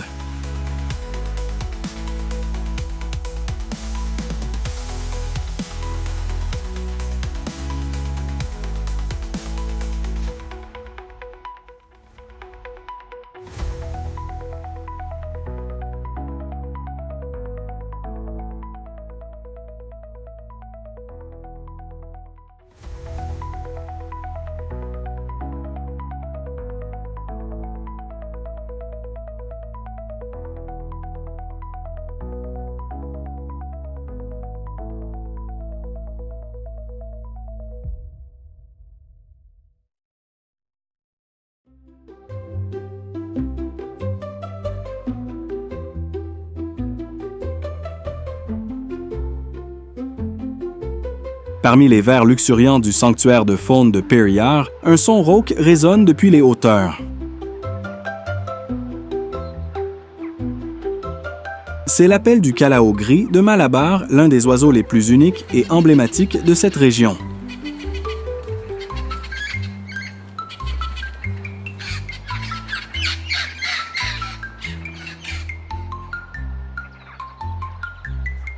Avec son plumage noir brillant contrastant avec des taches blanches sur les ailes et son grand bec caractéristique, il sillonne les cieux, emportant avec eux l'esprit des anciennes forêts.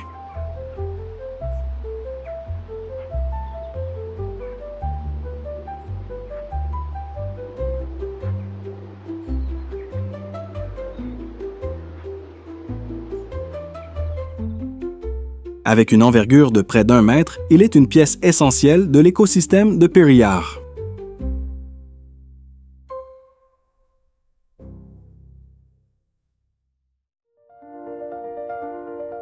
Son grand bec, ainsi que son casque distinctif, jouent un rôle crucial en brisant les gros fruits, en particulier ceux des figuiers, qui constituent là sa principale source de nourriture.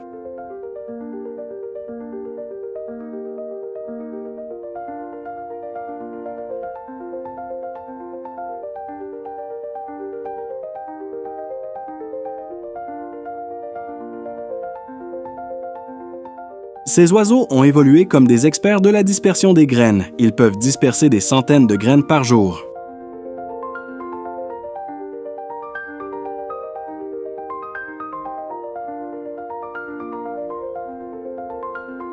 Chaque graine qui tombe au sol et chaque forêt qui renaît sont le résultat d'une harmonie magique entre les êtres vivants et leur environnement.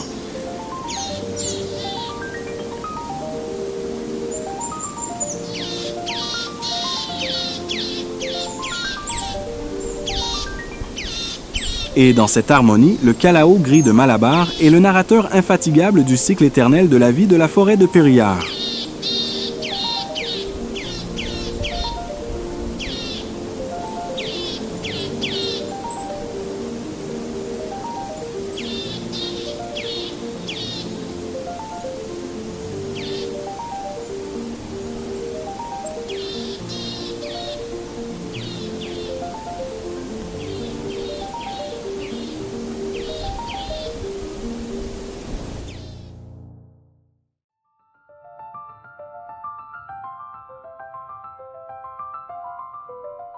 Alors que le voyage avance vers le centre de l'Inde, l'État du Madhya Pradesh se révèle avec ses vastes forêts qui s'étendent sous la lumière du soleil.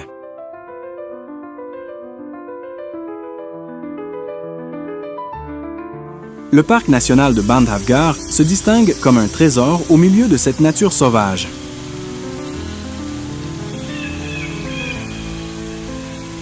Avec une superficie d'environ 110 km², Bandhavgarh n'est pas seulement une réserve, mais la scène principale d'intenses histoires de vie, de mort et de pouvoir dans le règne animal.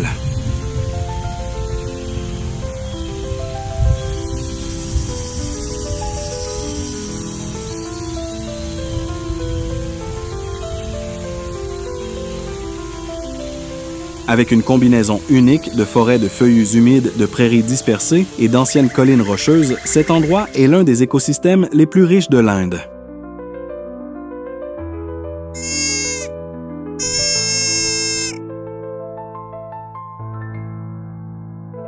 Ce qui rend Bandhavgarh célèbre, c'est qu'il est considéré comme la zone avec la plus forte densité de tigres du Bengale en Inde.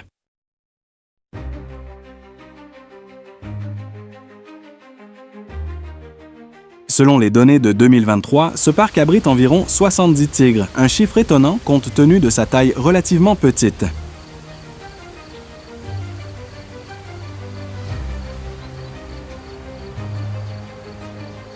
Dans le monde des tigres, le territoire est tout. Un tigre adulte, en particulier un mâle, peut contrôler une zone de 40 à 50 km² et ne permet jamais la présence d'un rival.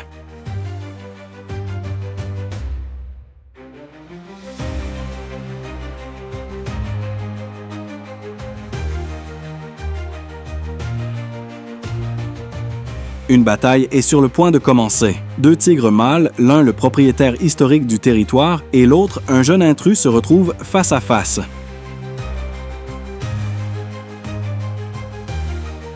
La première attaque se produit en un clin d'œil lorsque les deux tigres se lancent l'un contre l'autre. La lutte n'est pas seulement une démonstration de force, mais aussi un duel de stratégie.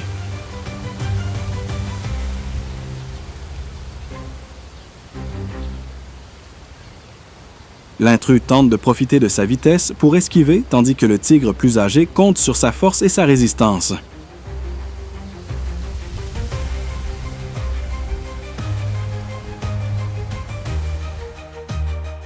Dans le monde naturel, la victoire est toujours éphémère. Un jour, l'intrus reviendra ou un nouveau rival apparaîtra, et ce cycle continuera comme il l'a fait pendant des milliers d'années.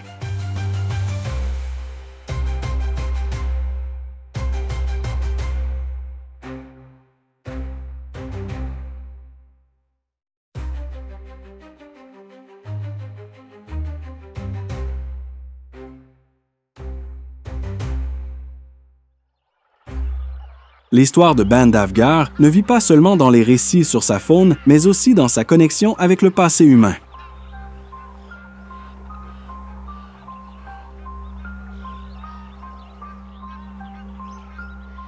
Des ruines anciennes, y compris le fort de Bandhavgarh, situé à 760 mètres d'altitude, sont les témoins d'une civilisation qui a autrefois prospéré ici.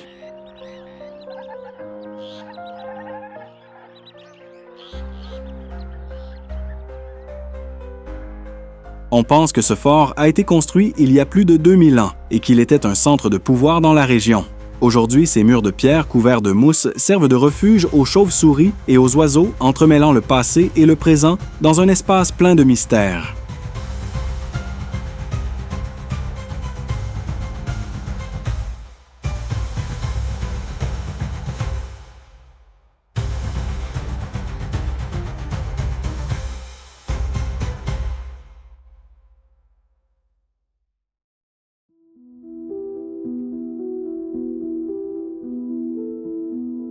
Alors que les majestueuses montagnes de l'Himalaya s'élèvent vers le ciel, les forêts enneigées de cette région racontent l'histoire d'un monde où la vie persiste dans les conditions les plus extrêmes.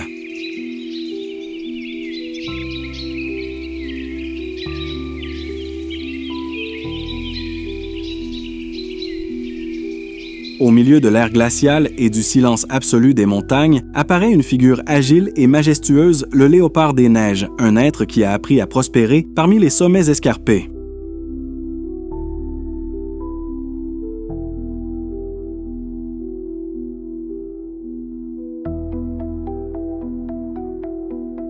Les forêts de l'Himalaya, situées à des altitudes allant de 1500 à 4300 mètres, sont une fusion de beauté immaculée et de la sévérité de la nature.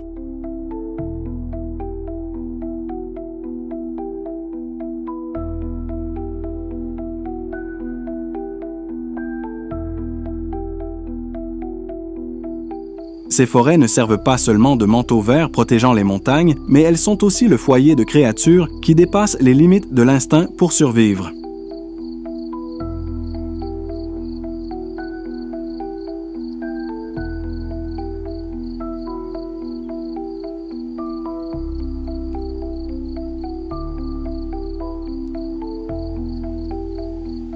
Avec des pattes puissantes et une capacité exceptionnelle à grimper, ces léopards peuvent se déplacer avec dextérité sur les falaises les plus abruptes, réduisant la distance avec leur proie pas à pas.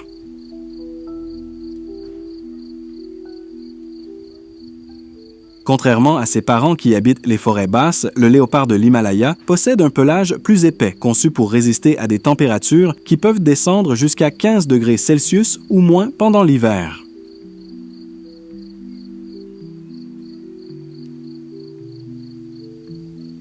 Ils sont capables de supporter des jours de jeûne s'ils ne parviennent pas à chasser, mais chaque embuscade réussie est un témoignage de leur patience et de leurs compétences supérieures.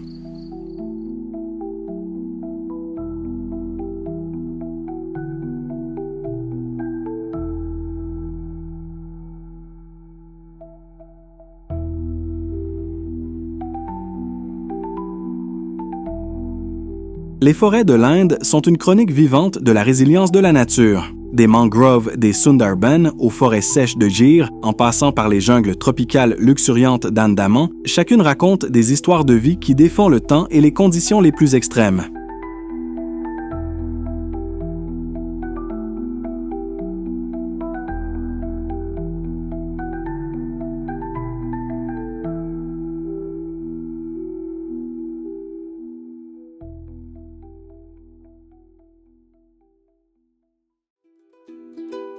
Au milieu du vaste bleu du golfe du Bengale, les vagues se brisent doucement sur des plages de sable blanc, annonçant la présence des îles Andaman et Nicobar.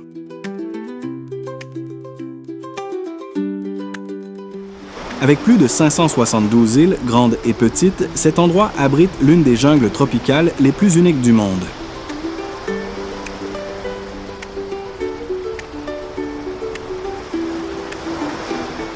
L'un des symboles les plus emblématiques de cette région est le pigeon de Nicobar, une créature éblouissante et énigmatique.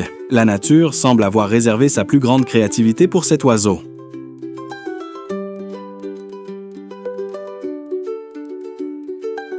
Avec un plumage vert métallique qui brille sous le soleil, un cou rougeâtre intense et des ailes bleu-vert comme le jade le pigeon de Nicobar est un spectacle pour les yeux.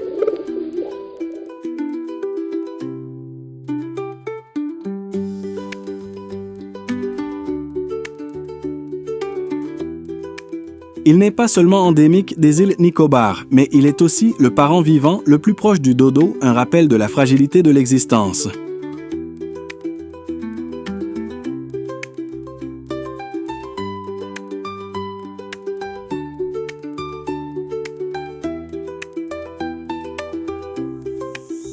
Les îles Andaman et Nicobar sont couvertes de forêts sempervirantes tropicales, où de grands arbres et des mangroves denses s'étendent le long des côtes. Cet environnement fournit l'habitat parfait pour une grande variété d'oiseaux et de vie sauvage.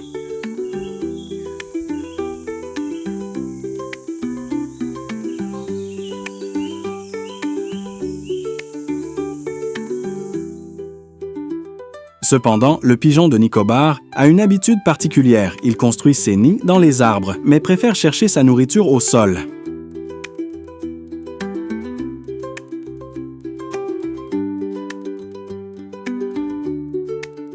Avec son bec fort et ses pattes robustes, il ramasse facilement des fruits et des graines, et même de petits insectes.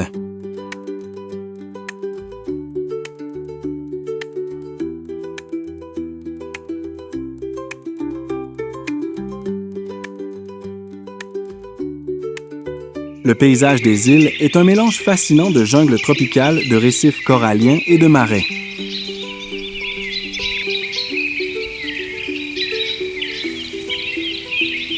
Des ruisseaux serpentent à travers les forêts des plages vierges, sont entourés de mangroves et des collines basses couvertes de végétation complètement cette image paradisiaque.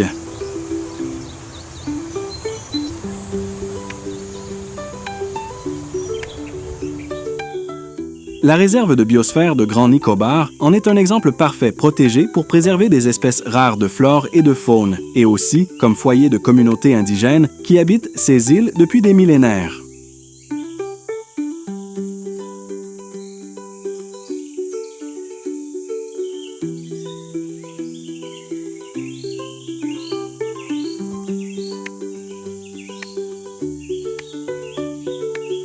Au coucher du soleil, sur la mer d'Andaman, des volées de pigeons de Nicobar retournent à leur nid dans les grands arbres, laissant derrière eux un ciel teinté d'un rouge et d'un orange ardent.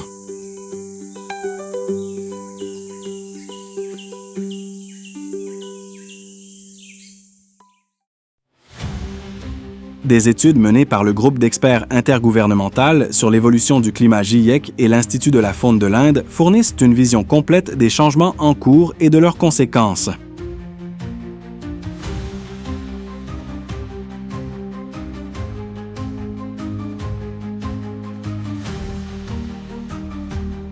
Au cours des 50 dernières années, la température moyenne en Inde a augmenté d'environ 0,7 degrés Celsius et une augmentation supplémentaire de 1,5 à 3 degrés. Celsius est prévu d'ici 2050 si des mesures ne sont pas prises pour réduire les émissions de gaz à effet de serre.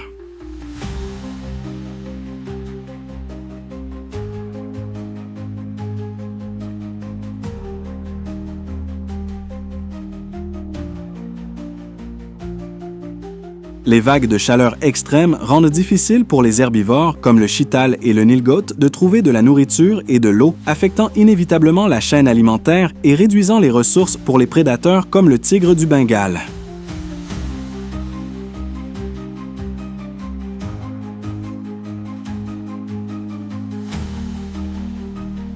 Le niveau de la mer a augmenté en moyenne de 3,4 mm par an au cours des 30 dernières années, et ce taux continue de s'accélérer. Selon un rapport du World Wide Fund for Nature de 2023, plus de 70% des mangroves pourraient disparaître d'ici la fin de ce siècle si des mesures efficaces ne sont pas mises en œuvre.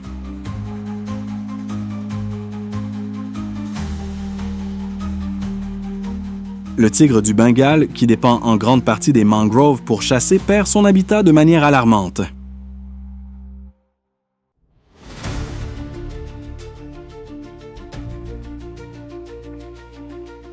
Le fleuve Brahmapoutre, qui traverse des parcs comme Kaziranga, provoque souvent des inondations sévères, couvrant jusqu'à 70% de la surface du parc pendant la saison des moussons.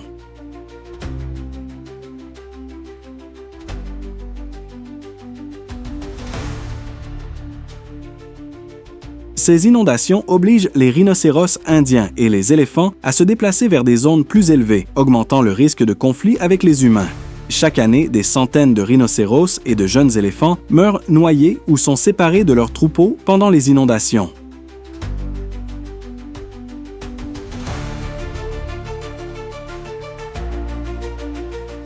Dans les régions semi-arides, comme la forêt de Gir, les sécheresses aggravées par le changement climatique ont réduit les sources naturelles d'eau.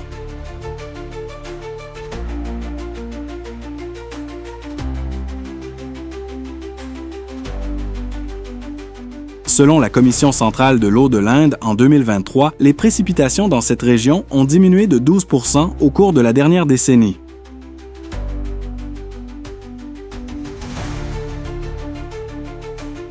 Cependant, les plus grandes menaces pour les forêts ne proviennent pas de la nature, mais des humains. La déforestation reste le plus grand problème avec une perte annuelle de 102 000 hectares de forêt en Inde.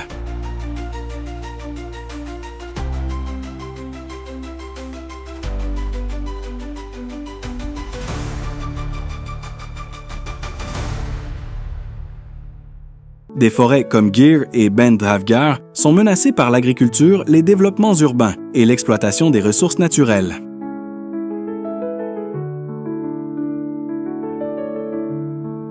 L'expansion des routes et des établissements humains a fragmenté les corridors écologiques, menaçant la migration naturelle des espèces.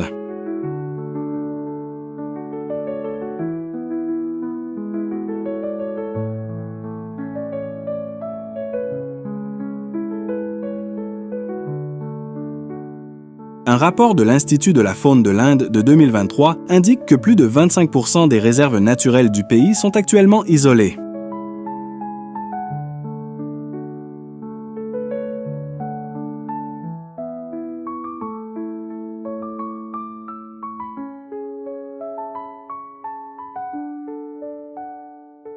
De grands animaux comme les éléphants et les tigres ont des difficultés à accéder aux sources d'eau et de nourriture pendant la saison sèche.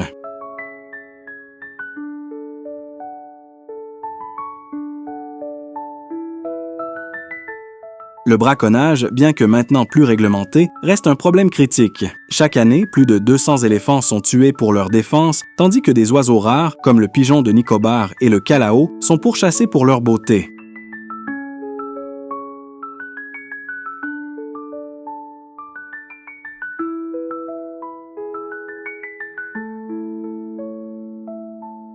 La nature, avec toute sa beauté et sa résilience, est un don du Créateur, mais ce don demande de l'aide et nous devons être ceux qui se lèvent pour le protéger.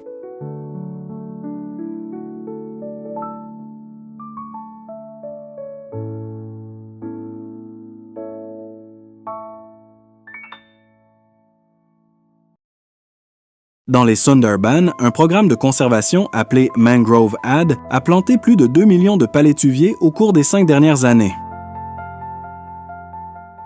Cet effort a non seulement restauré plus de 10% des mangroves perdus, mais a également réduit de manière significative le risque d'inondation pour plus de 4,5 millions de personnes qui dépendent de cet écosystème.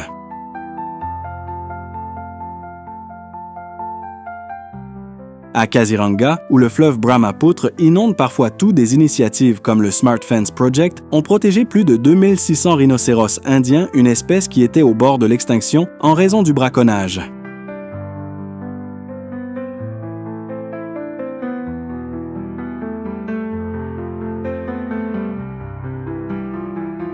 Les clôtures intelligentes utilisent la technologie laser et la surveillance à distance pour garantir la sécurité des rhinocéros et d'autres espèces sans entraver leur mouvement naturel.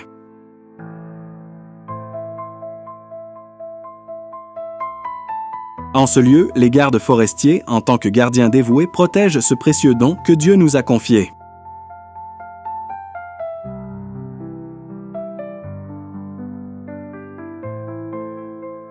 Cependant, ces histoires ne sont pas seulement des chiffres ou des efforts isolés. L'harmonie entre l'être humain et la nature est essentielle pour la continuité de la vie.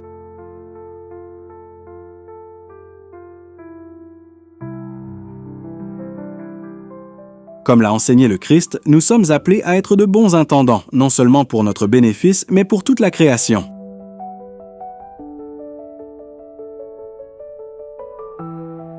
La terre, les forêts et toutes les créatures ne sont pas des ressources à exploiter, mais des dons à préserver.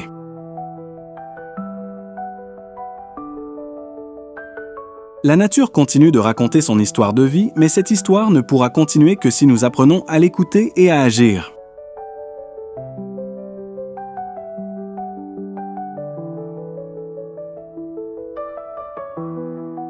Chaque action que nous entreprenons aujourd'hui définira l'avenir d'une planète pleine de vie et d'espoir. Si vous avez déjà exploré les mystérieuses forêts de l'Inde ou si vous souhaitez partager vos réflexions sur ce voyage, laissez vos commentaires dans la section ci-dessous.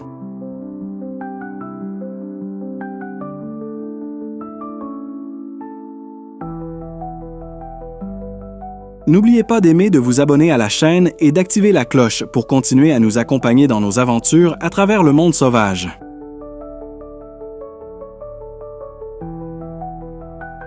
Vous pouvez également continuer à découvrir l'incroyable lutte pour la survie des espèces en Sibérie sauvage, le refuge des prédateurs les plus féroces, où vous immergez dans la vie implacable du Serengeti, la terre des prédateurs suprêmes.